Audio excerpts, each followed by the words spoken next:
Hello student, आप लोगों को हमने पिछले क्लास में टैली इंट्रोडक्शंस के बारे में बताया और उसकी इम्पोर्टेंस के बारे में बताया। लेकिन टैली पे वर्क करने के लिए हमें अकाउंट्स की जानकारी होना अति आवश्यक है। इसलिए हमने आप लोगों के साथ शेयर किया था कि आज से हमारे वीडियो में अकाउंट्स की बेसिक जानकारी दी जाएगी। तो सबसे पहले हम लोग समझेंगे कि अकाउंट्स क्या होता है। तो accounts is the art of dealing set of commercial books for the purpose of proper managing and maintaining. It is divided in two part. First है बुक कीपिंग और दूसरा है अकाउंटेंसी। ऐसे तो टैली में हमें अकाउंटेंसी से मेन मतलब रहता है, लेकिन अकाउंट्स का चूँकि एक पार्ट है बुक कीपिंग, इसलिए इसे भी समझना ज़रूरी है। तो book keeping is the art of dealing set of business transactions for the purpose of keeping proper manner for the searching process and easy to see the contents and their accounts। ये जो है एक theoretical concept है जिसमें कि हम लोग ये कोशिश करते हैं कि अकाउंट्स को कैसे रखा जाए, कहाँ रखा जाए, उसके बुक्स को कैसे रखा जाए, ताकि ज़रूरत के समय पर तुरंत उसे सर्च किया जा सकता है। नेक्स्ट पार्ट है अकाउंटेंसी। तो अकाउंटेंसी जो है वो मैथमेटिकल पार्ट्स है जिसको कि अंडर अकाउंटिंग रूल्स के अंतर्गत बनाया जाता है। तो accountancy is the art of dealing set of business transaction under proper accounting rules for classifications, summarizations, manipulations to different accounts. That's why I will understand about accountancy. Mainly we are focused on accountancy in the Tally. Friends, accounting rules दो तरह का होता है, जिसमें first है single entry system और second है double entry system. तो सिंगल एंट्री सिस्टम क्या है और डबल एंट्री सिस्टम क्या है, हम लोग इस पर फोकस करेंगे।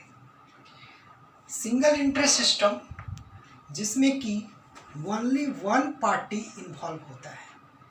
यहाँ पर पार्टी कहने का सेंस है कि ट्रांजैक्शन में जो आइटम इन्वॉल्व होता है उसे ही हम लोग यहाँ पर पार्टी के रूप में जानते हैं। तो सिंगल एंट्री सिस्टम उसे कहा जाता है like in this system only one party involve in any transactions. In that transactions, one party only involved, so it is an incomplete system, because in this system it is not clear that particular transaction perform on cash or credit। Means single entry system में हमें ये पता नहीं चलता है कि जो transaction हमने परफॉर्म किया है वो नगद हुआ या कैश हुआ। जैसे यदि हमारा ट्रांजैक्शन से गुड्स सेल्स ₹5,000, तो यहाँ पर ओनली हमारा पार्टी के रूप में सेल्स है और ये इंडिकेट कर रहा है कि ट्रांजैक्शन 5,000 का हुआ। लेकिन यहाँ पर यदि ये पूछा जाए कि ये 5,000 का जो सेल्स हुआ वो नगद हुआ या उधार हुआ, तो यहाँ पर हम इस क्वेश्चन का आंसर क्लियर रूप में नहीं दे पाते हैं। इसीलिए इसे इनकम्प्लीट सिस्टम कहा जाता है। टैली हमारा सिंगल एंट्री सिस्टम बेस्ड नहीं है, ये डबल एंट्री सिस्टम बेस्ड है। तो अब हमें समझना होगा कि डबल एंट्री सिस्टम क्या है। तो in double entry system at least 2 concerning party involved, and in that transaction first party is debit and second party is credit. Means double entry system में कम से कम 2 पार्टी इन्वॉल्व होते हैं, जिसमें कि एक पार्टी डेबिट होगा तो दूसरा पार्टी क्रेडिट होगा। तो यहाँ पर क्लियर हो जाता है कि ट्रांजैक्शन कैश पर हुआ या क्रेडिट पर हुआ।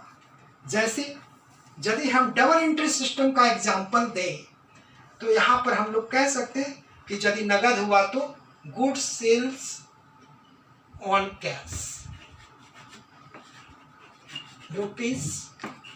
₹5,000। अब यहाँ पर 2 पार्टी इन्वॉल्व है, एक हुआ कैश अकाउंट और दूसरा हुआ सेल्स अकाउंट। अब ये कैश अकाउंट और सेल्स अकाउंट, इसमें हमें देखना होता है कि कौन डेबिट होगा तो कौन क्रेडिट होगा, जिसको कि परफॉर्म करने के लिए डबल एंट्री सिस्टम का रूल समझना पड़ता है। लेकिन रूल समझने से पहले हम लोग अंडरस्टैंड कर लेंगे कि एक्चुअली ट्रांजैक्शन क्या है। तो ट्रांजैक्शंस समझने के लिए हमें बिजनेस में जो टास्क परफॉर्म किया है उसको समझना पड़ेगा। That means any type of business dealing where money is involved, either cash or bank or credit, is known as transaction. Means कोई भी ट्रांजैक्शन यदि हमने परफॉर्म किया है तो उसमें मनी इन्वॉल्व होना चाहिए, चाहे वो कैश पर हो चाहे बैंक पर हो, बैंक का नहीं चेक ड्राफ्ट वगैरह, या फिर क्रेडिट पर हो, तो इसे हम ट्रांजैक्शन कहेंगे। तो इस तरह से ट्रांजैक्शंस भी 2 तरह का हुआ, कैश ट्रांजैक्शंस और दूसरा है क्रेडिट ट्रांजैक्शंस। अब हम लोग समझेंगे कि कैश ट्रांजैक्शन किसे कहते हैं और क्रेडिट ट्रांजैक्शन किसे कहते हैं। तो that transaction in which perform cash और bank is known as cash transactions. Means जिस ट्रांजैक्शन में कैश या बैंक क्लियरली इन्वॉल्व रहेगा उस ट्रांजैक्शन को कैश ट्रांजैक्शंस कहेंगे। नेक्स्ट है क्रेडिट ट्रांजैक्शन। तो that transaction which is performed on credit where cash or bank is not involved but any party name clearly available, then it is known as credit transactions. जैसे यहाँ पर हमने जो example दिया है goods sales on cash, तो यहाँ पर कैश क्लियर है, that means it is the cash transactions. लेकिन यदि लिखा जाए गुड्स सेल्स